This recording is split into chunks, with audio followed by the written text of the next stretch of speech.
Okay, today I want to talk about some triangles of emotions. And I'm going to start with talking about fear and love and their relationship through faith.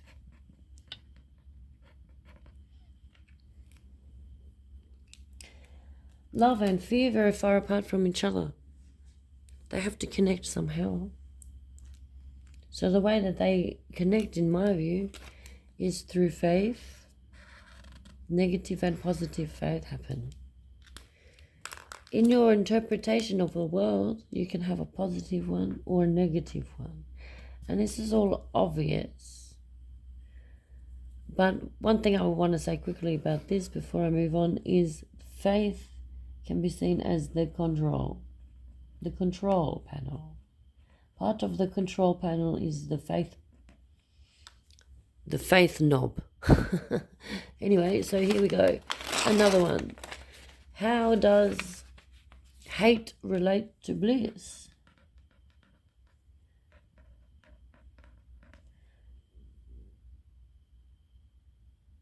Bliss and hate relate in the same way that love and fear relate through faith. Bliss and hate relate, I think, through peace, our interpretations of our peace. Our interpretations of our peace depend on us and what we decide is orderly. So another word for peace can be orderly. Another word for hate can be resentment. Because my idea of peace might not be the same as your idea of peace, if you know what I mean. If I have my house, it's not going to look the same as your house, where I relax.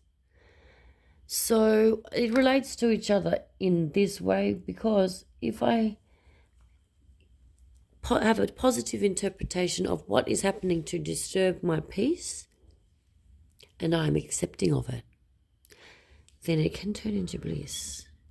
Whatever disturbs me, I can have a positive interpretation of it. That is bliss. And if I'm disturbed and my reaction is a negative one, I have an interpretation that you are a mean person, you don't care about me, and things like that, then I will resent you. Bliss and hate connect through peace. So there's another one. There's a third one. And it's got to do with compassion.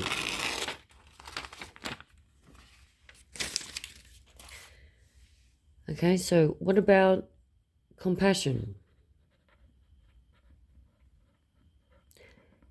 And how does that relate to suffering?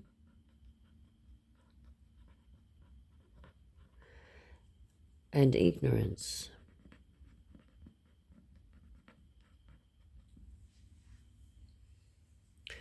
Well, obviously they are a triangle as well, but there is a difference here to the other two.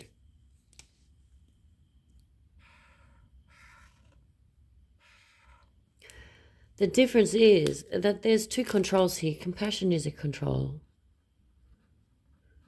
And so is your interpretation of your own suffering is a control as well. So if I interpret compassion positively. Oh, sorry, that's negative. If I interpret my compassion with a negative way, I will get some ignorant. I will be ignorant. The less compassion I have, the more ignorant I will be. The more positive I am about compassion, I will suffer the more compassion I have. And this is the funny thing, is because that is the actual sacrifice that we all make to feel sympathetic to each other. I suffer because you suffer. Suffering is a beautiful thing sometimes, and so is compassion. Ignorance, not really. I can interpret my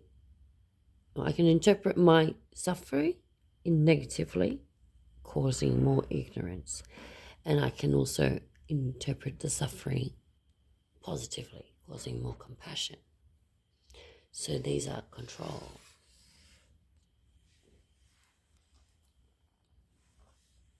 I can control my compassion. I can control my interpretation of my suffering. Okay? Then all that, they overlay into this. Bringing in choice and bringing in the cycle at which ignorance turns to fear, fear turns to hate, hate turns to suffering, suffering turns to faith, faith turns to peace, peace turns to compassion, compassion turns to love, love turns to bliss, bliss turns to ignorance. So this is the circle here, darlings. Thank you very much. Have a good one.